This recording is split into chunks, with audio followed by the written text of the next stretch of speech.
Welcome to HD physics classes. গত ভিডিওতে আমরা ম্যাগনেটিক এফেক্ট অফ কারেন্টের প্রথম ভিডিওটা তৈরি করেছিলাম। আজকে আমরা তারপরের টপিক থেকে স্টার্ট করব। তো সাবস্ক্রাইব করে নিও চ্যানেলটা। এটা ভিডিও নাম্বার 2। ফেসবুকের যে চ্যানেলটা সেটা হচ্ছে সায়েন্স ফর অল, ওইখানেও ভিডিওগুলি পাওয়া যাবে। যাই হোক, আজকে যে প্রথম টপিকটা সেটা হচ্ছে field due to a current carrying conductor, অর্থাৎ ফিল্ড লাইন্সের যে প্রপার্টিসগুলি, যে কারেন্ট ক্যারিং কন্ডাক্টরের ক্ষেত্রে, স্ট্রেইট কারেন্ট ক্যারিং কন্ডাক্টর আর কি, এটা স্ট্রেইট কারেন্ট ক্যারিং কন্ডাক্টরের ক্ষেত্রে ফিল্ড লাইন্সগুলি কীরকম হবে বা কী রুল ইউজ করে আমরা ফিল্ড লাইন্সগুলি ডিরেকশন বের করবো। তাহলে সাপোজ আমরা ধরে নিলাম এখানে কারেন্টটা উপরের দিকে যাচ্ছে। তাহলে প্রথম যে জিনিসটা আমরা দেখতে পেলাম যে দ্য ফিল্ড লাইন্স, প্রথম যে পয়েন্টটা, দ্য ফিল্ড লাইন্স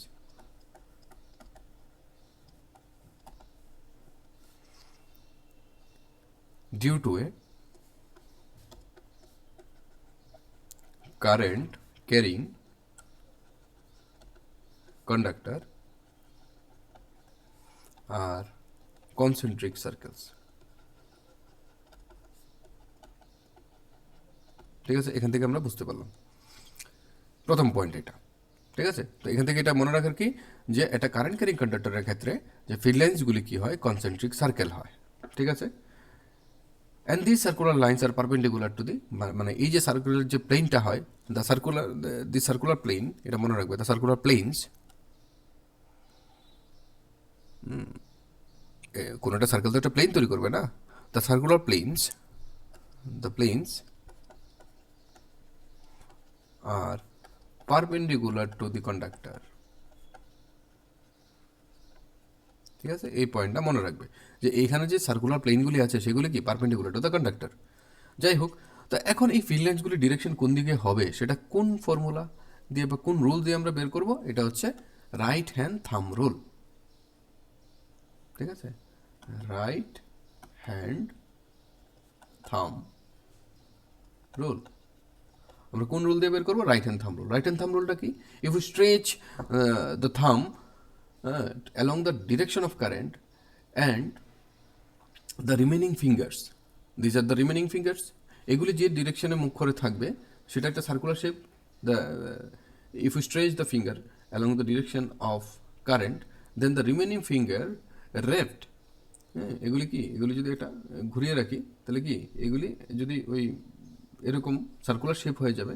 তো এটা কি দিস, মানে এই যে যে আঙ্গুলগুলি যে ডিরেকশনে থাকবে সেটা হচ্ছে কি আমার direction of magnetic field.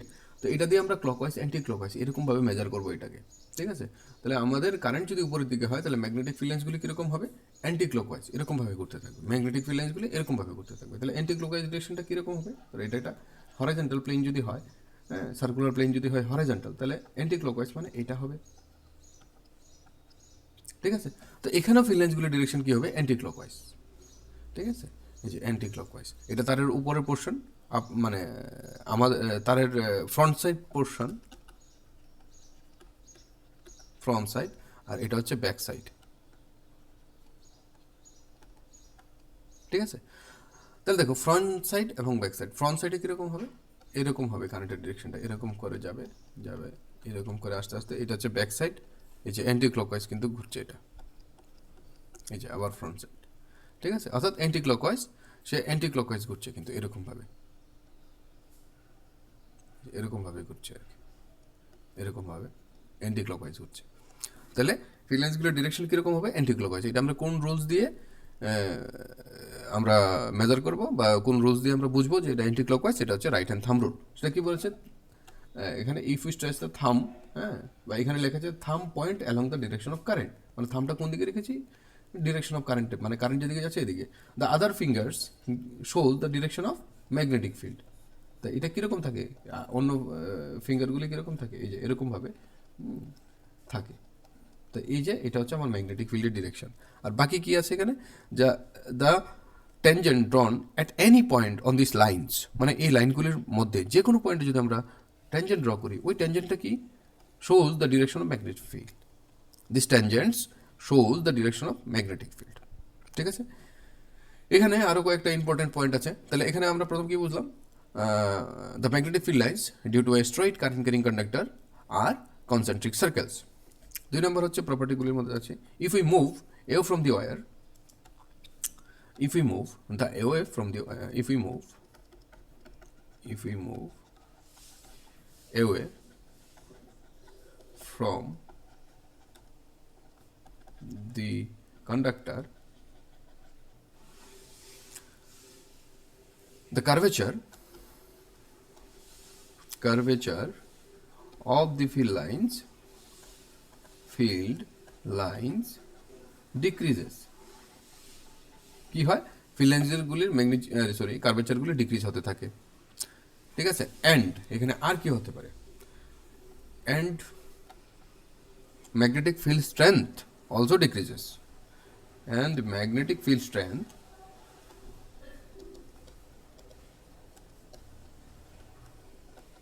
Also decreases. মানে আমাদের ম্যাগনেটিক ফিল্ড স্ট্রেংথও আস্তে আস্তে কমতে থাকে যত আমরা তার থেকে দূরে যেতে থাকবো, ঠিক আছে। তাহলে এখানে কি বুঝলাম, যে field lines due to a current carrying conductor are concentric circles, if you move away from the conductor the curvature of the field lines decreases and also the magnetic field strength decreases, ঠিক আছে। আরেকটা কি point আমরা বলতে পারি, যে the field lines near the field line density, but the density of the field lines, the density of the field lines is more near the conductor.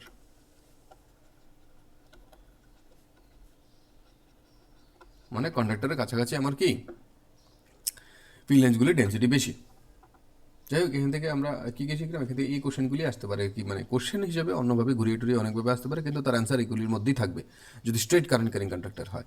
তাহলে straight current carrying কন্ডাক্টরের যে ম্যাগনেটিক ফিল্ড লাইন্সের ডিরেকশন বের করবো, সেটা কোন রুলসের আন্ডারে আমরা বের করবো, এটা হচ্ছে রাইট হ্যান্ড থাম্ব রুল, ঠিক আছে। রাইট হ্যান্ড থাম্ব রুলটা কি, আমরা এটাকে কি করব, কারেন্টের ডিরেকশনে রাখবো, আর বাকি যে আমাদের ফিঙ্গারগুলি থাকবে সেটা যে ডিরেকশনে থাকবে ফিল্ড লাইন্সগুলির ডিরেকশন সেরকম হবে, হয় ক্লকওয়াইজ হবে না হয় অ্যান্টি ক্লকওয়াইজ হবে, আমরা এইভাবেই মেজার করবো এটাকে।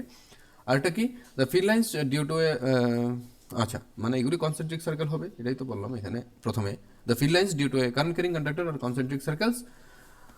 তারপর কি, if you move away from the conductor then the curvature of the circles decreases, ঠিক আছে। আর কি আরেকটা জিনিস মনে রাখার হচ্ছে কি, দ্য প্লেনস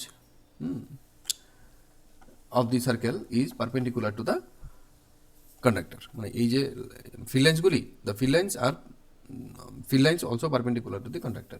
এখান থেকে আমরা আরেকটা জিনিস বলতে পারি যে the magnetic field and current is perpendicular। এখানে কিন্তু ম্যাগনেটিক ফিল্ড আর কারেন্ট বি এবং আই কি, the direction of B and I is perpendicular, বা কারেন্ট ক্যারিং কন্ডাক্টরের সাথে পারপেন্ডিকুলার আর কি, ঠিক আছে।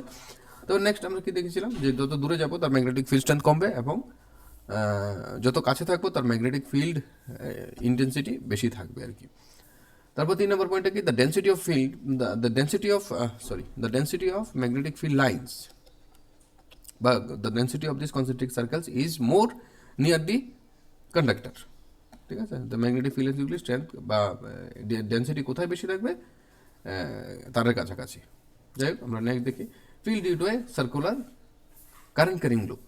এটা ফিল্ড লাইন্সগুলি কীরকম হবে কারেন্ট ক্যারিং লুপের ক্ষেত্রে, যেহেতু এটা 2 ডাইমেনশনাল ফিগার, এটা দেখতে একটু প্রবলেম হতে পারে। এগুলি কিন্তু হরাইজন্টাল, এখানে তারের সাথে কিন্তু পারপেন্ডিকুলার হতেই হবে। এটাও একটা ফিল্ড লাইন্স, কিন্তু এটাও তারের সাথে পারপেন্ডিকুলার হতে হবে, ঠিক আছে। তাহলে অ্যাকচুয়ালি জিনিসটা দেখতে এরকম, যদি কনফিউশন থাকে তার জন্য আমি আবার এঁকে দিচ্ছি। অ্যাকচুয়ালি কারেন্টের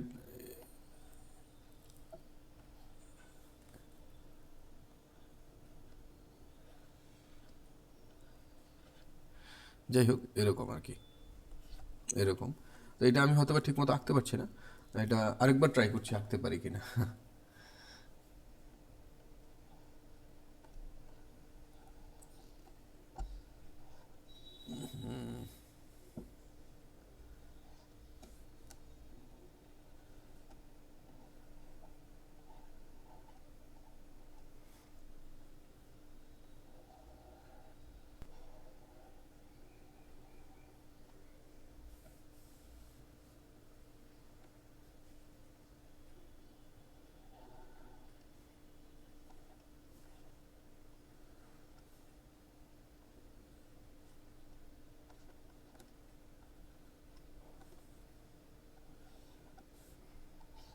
এটা অ্যাকচুয়ালি এরকম হয় আর কি।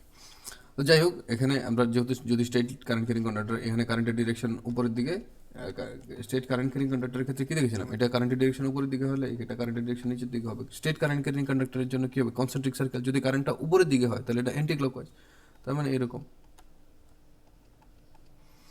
আর এখানে কারেন্টের ডিরেকশনটা যেহেতু ডাউনওয়ার্ড, তাহলে এখানে কী হবে, ক্লকওয়াইজ, তাহলে এরকম। কারেন্ট ডিরেকশনটা যদি ক্লকওয়াইজ হয় তাহলে এরকম। তাহলে এটার ক্ষেত্রেও যদি আমরা সেম জিনিসটা করি, তাহলে দেখো এখানে অ্যান্টি ক্লকওয়াইজ মানে এইদিকে, আর এখানে ক্লকওয়াইজ মানে এদিক বরাবর।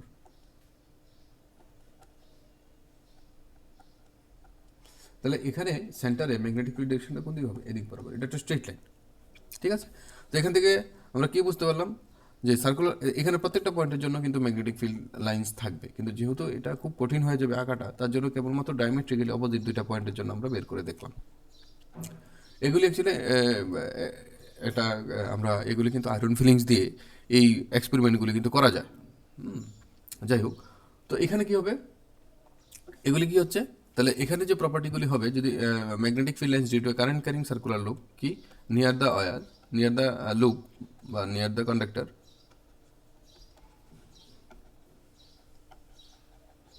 দ্য ম্যাগনেটিক ফিল্ড লাইন্স কি হবে, কনসেন্ট্রিক সার্কেল। তারপরে if we move away from the conductor, if we move away from the conductor towards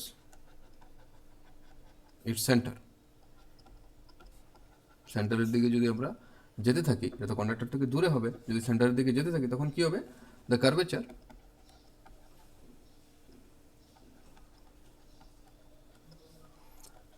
and the আচ্ছা কার্ভেচার ডিক্রিজেস, আমরা আগেই জানি এটা, কার্ভেচারটা ডিক্রিজ হবে। তারপরে কি, at the center the field lines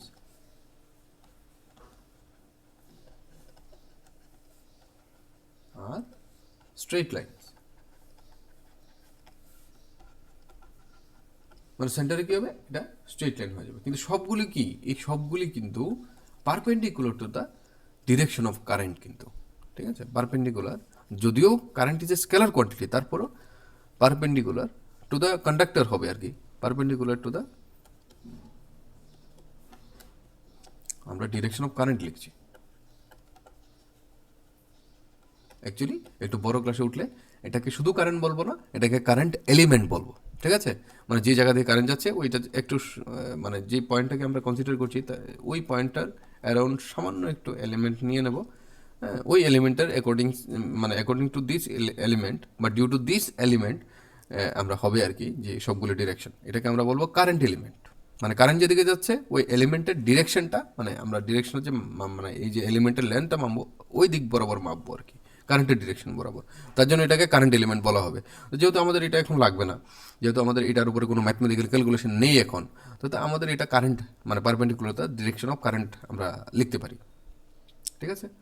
তো এগুলি দেখো, এটা কিন্তু একটা হরাইজন্টাল কিন্তু, হ্যাঁ, যদি তারটাকে আমরা ভার্টিক্যাল ধরি, এই যে এটা ভার্টিক্যালি যদি সে ঘুরে কারেন্টটা, তাহলে এই যে মানে আমাদের যে এই যে সেন্টারের যে স্ট্রেট লাইনটা আছে, এটা কিন্তু হরাইজন্টাল, যেটা এখানে বোঝা যাচ্ছে না, ঠিক আছে। তো এটাতে এখানে এই ছবিটার সাথে একটু রিলেট করে নিও, তাহলে ইজিলি এই জিনিসটা বোঝা যাবে।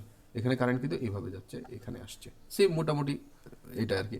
তো সেম এখানে সার্কুলার লুপের ক্ষেত্রে কি হয়, যে সেন্টারে কি হয়, স্ট্রেট লাইন হয়ে যায়, আর বাকিগুলি কি আস্তে আস্তে আস্তে আস্তে তার মানে কার্ভেচারগুলি, যত আমরা তারের দিকে যেতে থাকবো কার্ভেচারগুলি বাড়তে থাকবে, একদম কাছাকাছি, তারের কাছাকাছি কি হবে, ফিল্ড স্ট্রেন্থও বেশি থাকবে, এবং কি থাকবে, কনসেন্ট্রিক সার্কেল হবে, ঠিক আছে। আর এখানে যে স্ট্রেট লাইনটা হচ্ছে, এটা মনে রাখবে যে আমরা কি দেখেছি, যে স্ট্রেট লাইনের ক্ষেত্রে শুধু কার্ভেচারটা কমতে থাকে, আমরা কিন্তু বলিনি স্ট্রেট লাইনের ক্ষেত্রে এটা মানে স্ট্রেট কারেন্ট ক্যারিং কন্ডাক্টরের ক্ষেত্রে আমরা কিন্তু বলিনি যে এটা কোনখানে গিয়ে স্ট্রেট লাইন হয়ে যাবে, আমরা শুধু বলেছি যে কার্ভেচারটা কমতে থাকবে, কিন্তু স্ট্রেট লাইনের কথা বলা হয়নি। কিন্তু এখানে যে কারেন্ট ক্যারিং সার্কুলার লুপের ক্ষেত্রে কিন্তু স্ট্রেট লাইন বলা আছে, ডিরেক্ট বলা আছে যে সেন্টারে স্ট্রেট লাইন হবে। এটা হচ্ছে কি, সবগুলি যে তার সবগুলি পয়েন্টের জন্যই তো আমরা ফিল্ড লাইন্স পাবো, ওই প্রত্যেকটা পয়েন্টের ফিল্ড লাইন্সগুলি সেন্টারে গিয়ে অ্যাড হয়ে যাবে, তো অ্যাড হয়ে তার রেজাল্টেন্টটা কী হবে, রেজাল্টেন্ট ফিল্ড লাইন যেটা হবে সেন্টারে সেটা কিন্তু স্ট্রেট লাইন হয়ে যায়। এটা অ্যাকচুয়ালি শুধু এইটার জন্য, তার এই পোর্শনের জন্য হচ্ছে না, বা শুধুমাত্র এই পোর্শনের জন্য হচ্ছে না, এটা তার সবটা পোর্শনের জন্য সেন্টারে গিয়ে স্ট্রেট লাইন হয়ে যায়। ঠিক আছে, এবং এই যে তারের যে প্লেন তার সাথে কিন্তু আমার এই যে ফিল্ড লাইন, সেন্টারের যে ফিল্ড লাইনসটা হবে এটা পারপেন্ডিকুলার হবে। অর্থাৎ তারটা যদি এরকম হয়, হ্যাঁ, তারটা যদি এরকম হয় তাহলে ফিল্ড লাইন্সটা হয়তো বা এদিক বরাবর হবে, না হয় এদিক বরাবর হবে। দেখো এখানে তারের যে প্লেনটা, এই প্লেনের সাথে কিন্তু সে পারপেন্ডিকুলার আছে, এটা যদি তারের সেন্টারটা হয়। ঠিক আছে, এই জিনিসগুলি অনেক সময় আমাদের কনফিউশন হয় ম্যাগনেটিক এফেক্ট অফ কারেন্ট চ্যাপ্টারের মধ্যে। ঠিক আছে, তো এখানে the plane of this conductor, মানে circular current carrying conductor is perpendicular to the field lines. প্রত্যেকটা ফিল্ড লাইন্সের জন্য সে পারপেন্ডিকুলার হবে এই প্লেনটা। ঠিক আছে, তো যাই হোক, প্রপার্টিগুলি তো এখানে বলা হয়ে গেল।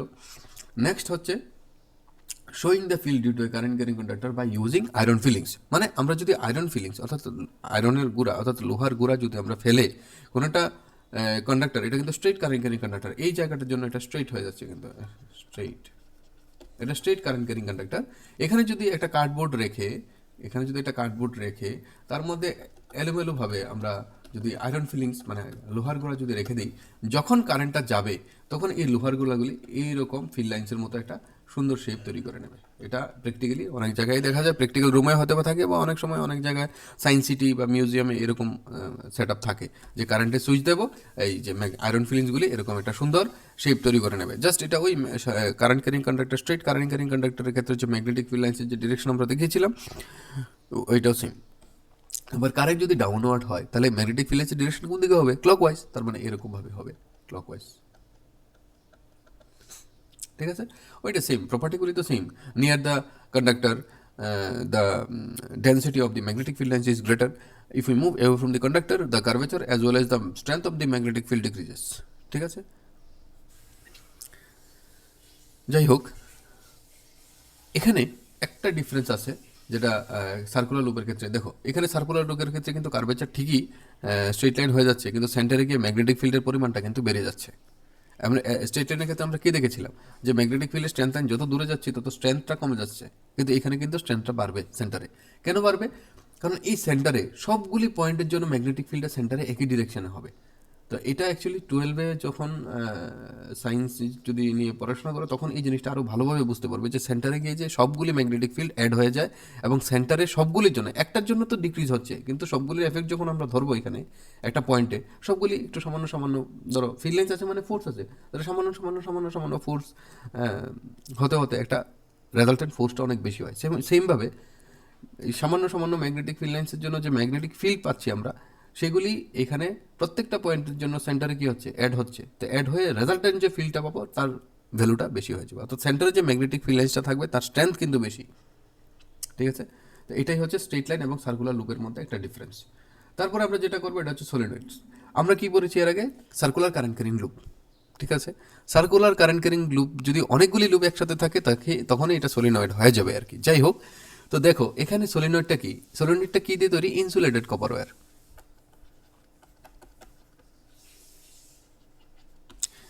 ইনসুলেটেড কপার ওয়্যার,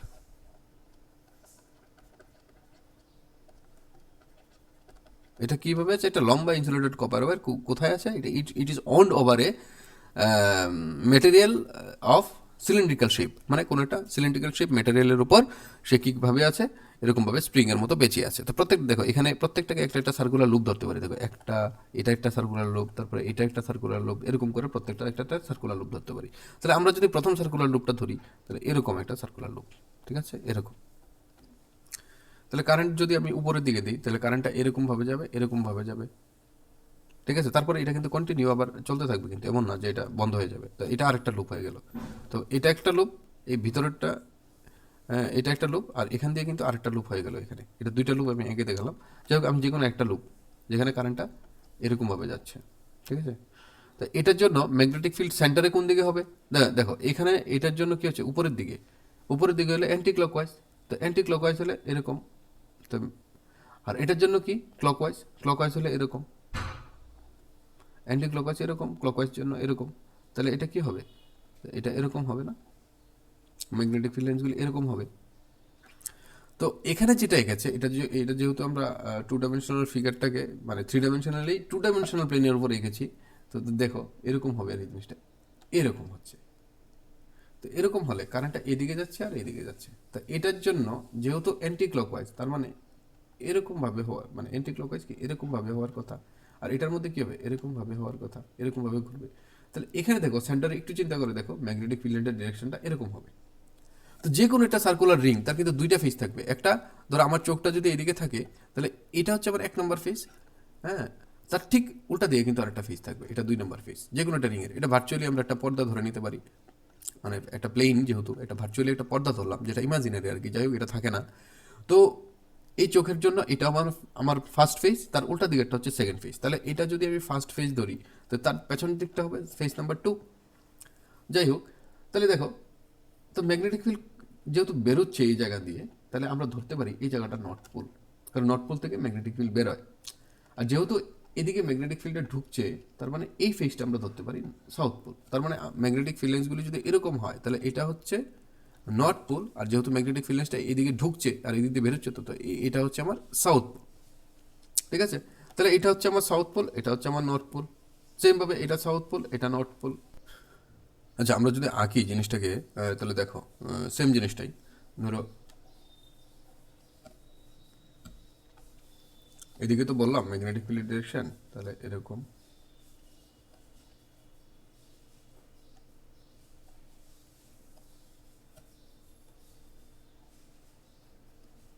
সবচেয়ে কম দিয়ে আঁকলাম আর কি, যাই হোক। তো এরকম হবে আমার ম্যাগনেটিক ফিল্ড, আর তারটা কিরকম হবে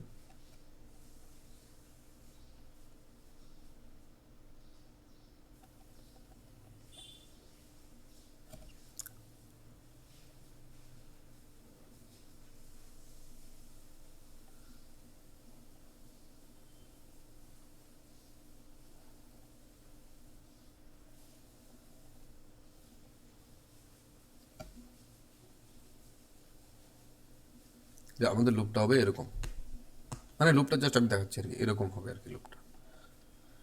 তো আঁকতে গিয়ে একটু এদিক সেদিক হয়ে গেল, তাহলে কারেন্টটা এদিকে যাচ্ছে।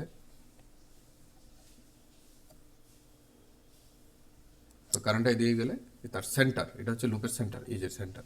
তো সেন্টারে ম্যাগনেটিক ফিল্ডের ডিরেকশনটা কোন দিকে হবে এদিক বরাবর। তাহলে এখানে মানে এটা তাহলে তার এদিকের ফেসটা হবে নর্থ পোল, এদিকের ফেসটা হবে সাউথ পোল, যেহেতু এখানে ম্যাগনেটিক ফিল্ডটা ঢুকছে। বোঝা গেল? তাহলে প্রত্যেকটার জন্য কি হচ্ছে এই যে প্রত্যেকটা লুপের জন্য এরকম south north south north south north তৈরি হবে। তো এখানে এই যে সাউথ আর এই যে লাস্টের নর্থ, এই বাকিগুলি ছাড়া মধ্যের এফেক্টগুলি কিন্তু একটাকে একটা মিনিমাইজ করে রাখছে, কারণ এখানে ডাইপোল মুভমেন্ট, যাই হোক এটা নতুন জিনিস, ডাইপোল মুভমেন্ট জিরো। তো যে কারণে এটা পরের বড় ক্লাসে তোমরা বুঝতে পারবে। যাই হোক, শুধু কেবলমাত্র এখানে এইভাবে মনে রাখো যে এগুলি একটার এফেক্টটা একটা মিনিমাইজ করে নিচ্ছে। কেবলমাত্র আমার প্রথম যে পোলটা এবং লাস্টের পোলটা থাকছে। এই প্রত্যেকটা সার্কুলার লুপের জন্য এটা হচ্ছে। আমি সার্কুলার লুপটিকেই এই টু ডাইমেনশনাল এরকমভাবে বক্স বক্স করে এঁকেছি। যাই হোক, তো এখানে এদিকে ফিল্ড লাইন্স ঢুকছে, তার মানে এটা সাউথ পোল, আর এদিক দিয়ে ফিল্ড লাইন্স বেরোচ্ছে মানে এটা নর্থ পোল। এবং দেখো এই জিনিসটা সেম একটা বার ম্যাগনেটের মতো কাজ করছে। বার ম্যাগনেটের মধ্যেও কি সাউথ পোলে ম্যাগনেটিক ফিল্ড লাইন্সগুলো ঢুকে আর নর্থ পোল দিয়ে বেরিয়ে যায়। তাহলে এটা কিন্তু একটা behave like a bar magnet, যে a current carrying solenoid is behave like a bar magnet. তাদের সব প্রপার্টিগুলি সেম, তাদের মধ্যে সামান্য সামান্য ডিফারেন্স আছে। আমি এটা পরে যখন ম্যাগনেটিক ফিল্ড লাইন্সের রিপ্রেজেন্টেশনটা আছে একটু পরেই ওইখানে আমরা বলছি।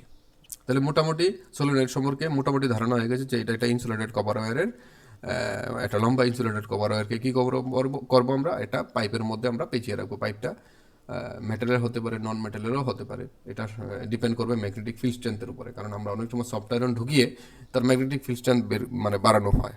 যাই হোক, এটা অনেক কারণেও অন্য কারণেও ব্যবহার করা হয়, মানে তাড়াতাড়ি ম্যাগনেটিক ফিল্ড মানে ম্যাগনেটিক ফিল্ডটাকে জিরো করার জন্য এটা ব্যবহার করা হয়। যখন কারেন্ট তুলে নেবো মানে কারেন্ট দেওয়া বন্ধ করে দেবো সলিনয়েডের মধ্যে, তখন দেখে তাড়াতাড়ি ম্যাগনেটিক ফিল্ডটা জিরো হয়ে যায়, তার জন্য সফট আয়রন ব্যবহার করা হয়।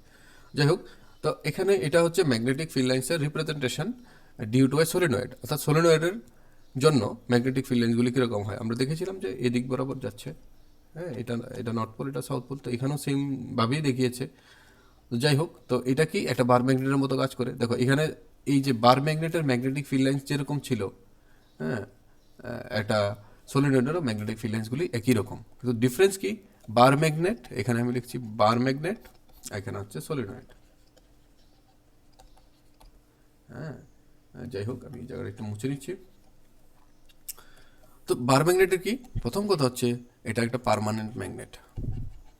অনেক সময় আসতে পারে ডিফারেন্সগুলি, পার্মানেন্ট ম্যাগনেট আর সলিনয়েড কি টেম্পোরারি। দুই নম্বর কি বলতে পারি, field strength com, small smaller field strength compare to solenoid.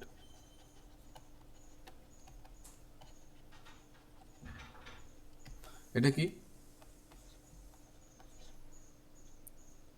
the field strength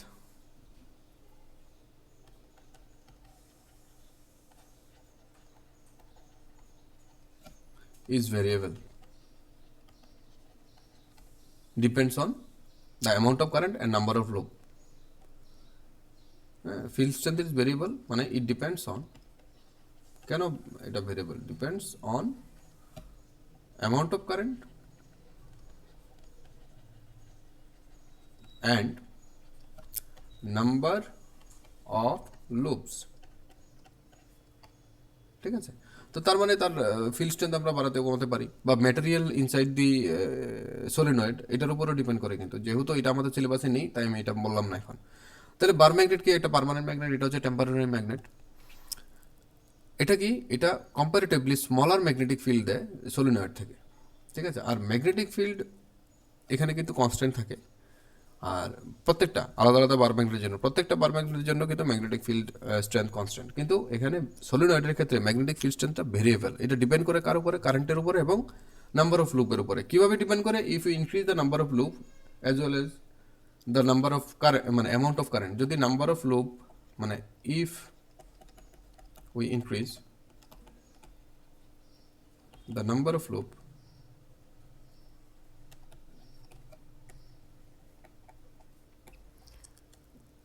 field strength increases, মানে magnetic field strength increases।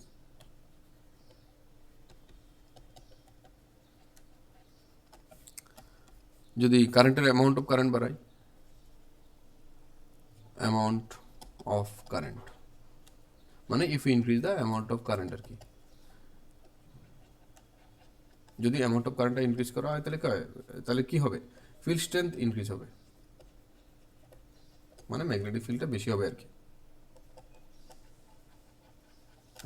ঠিক আছে, এটা মোটামুটি সলিনয়েড থেকে যা জানার আমরা মোটামুটি এখানে জেনে গেলাম যে কি হয় আর কি। অ্যাকচুয়ালি এটা একটা বার ম্যাগনেটের মতো বিহেভ করে, it is behave like a bar magnet. তারপরে যেটা, এটা হচ্ছে force on a current carrying conductor. এটা মানে কোনো একটা ম্যাগনেটের মধ্যে যদি আমরা কোনো একটা কন্ডাক্টিং রডকে রেখে দিই, যখন ওই কন্ডাক্টিং রডের মধ্য দিয়ে কারেন্ট যাবে তখন তার মধ্যে একটা ডিফ্লেকশন দেখা যায়। ঠিক আছে, হয় কারেন্ট, মানে এটা একটা রড রাখা আছে, কীভাবে রাখা আছে, ধরো এই যে ম্যাগনেটটা, এটাকে বলে হর্সশু ম্যাগনেট।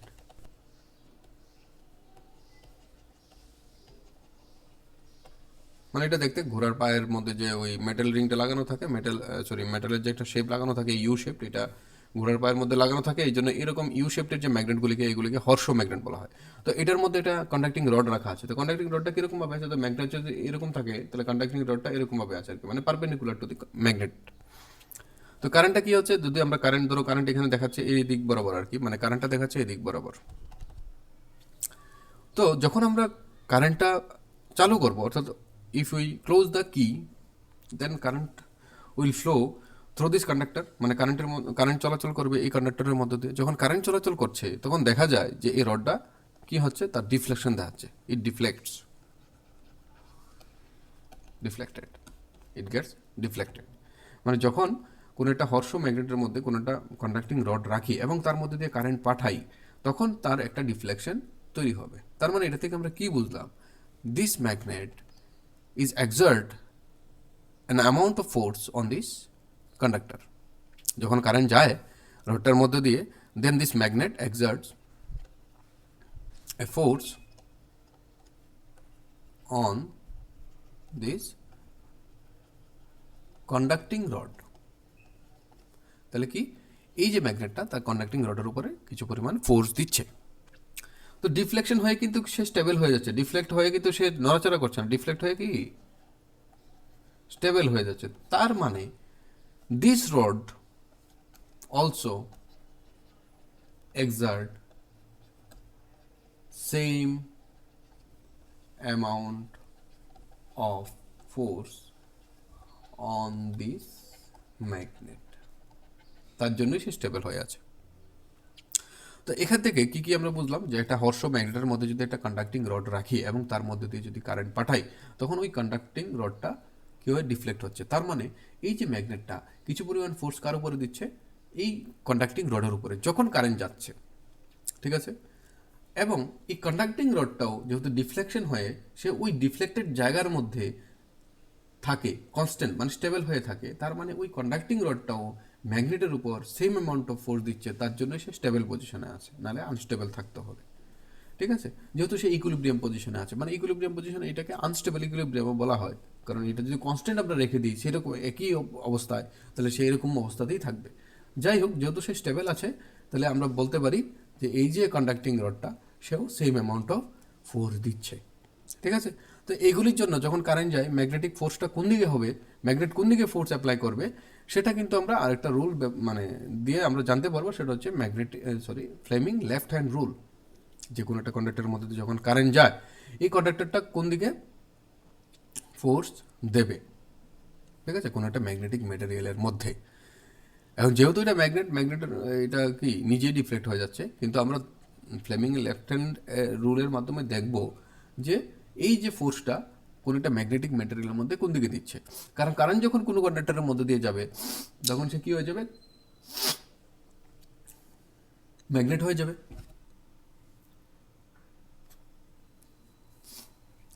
তখন সে কী হয়ে যাবে, ম্যাগনেট হয়ে যাবে। তো ম্যাগনেট, কারণ তখন এই ম্যাগনেটটাকে আমরা কী বলবো, ইলেকট্রোম্যাগনেট। যখন কারেন্ট যাচ্ছে ম্যাগনেট হচ্ছে, মানে কি ইলেকট্রোম্যাগনেট। তো তখন এটা ম্যাগনেট হয়ে যায়, তখন ম্যাগনেটিক মেটেরিয়ালের উপর কোন দিকে ফোর্স দেবে, সেটা আমরা ফ্লেমিংয়ের লেফট হ্যান্ড রুল দিয়ে দেখতে পারবো। যাই হোক, এখান থেকে আমরা এই জিনিসটাই বুঝতে পারলাম যে হর্ষ ম্যাগনেটটা কী করছে, ওই যে কন্ডাক্টিং রড তার উপরে কী করছে, একটা ফোর্স দিচ্ছে। এবং কন্ডাক্টিং রডটাও যেহেতু কারেন্ট যাচ্ছে কোথায়, এই যে ইয়েটার উপরে, কি জানি বলে, এই ম্যাগনেটের উপরে ফোর্স দিচ্ছে, ঠিক আছে। তাই এবং ডিফ্লেকশন হয়ে একটা স্টেবল পজিশনে আছে, যেহেতু এটা কি, এটা মানে ফিক্সড রিজিড রডের উপর এটা আটকানো, ঠিক আছে। যাই হোক, এটাই মানে এখানে শেষ। সামনের দিন থেকে আমরা হয়তো বা ফ্লেমিংয়ের লেফট হ্যান্ড রুল থেকে স্টার্ট করব। যাই হোক, এটার কিন্তু আমি কোশ্চেন আনসার করবো। এখানে যদি কোনো কনফিউশন থাকে, তারপরে ওই আমরা কোশ্চেন আনসার দেখলে কিন্তু এগুলি সলভ হয়ে যাবে। Thank you. তাহলে এটাই আমাদের আজকের এই ভিডিওটার লাস্ট। তারপর আমরা আবার নেক্সট ভিডিও স্টার্ট করবো ফ্লেমিংয়ের, হয়তো বা ফ্লেমিংয়ের লেফট হ্যান্ড রুল থেকে আর কি। যাই হোক, থ্যাংক ইউ।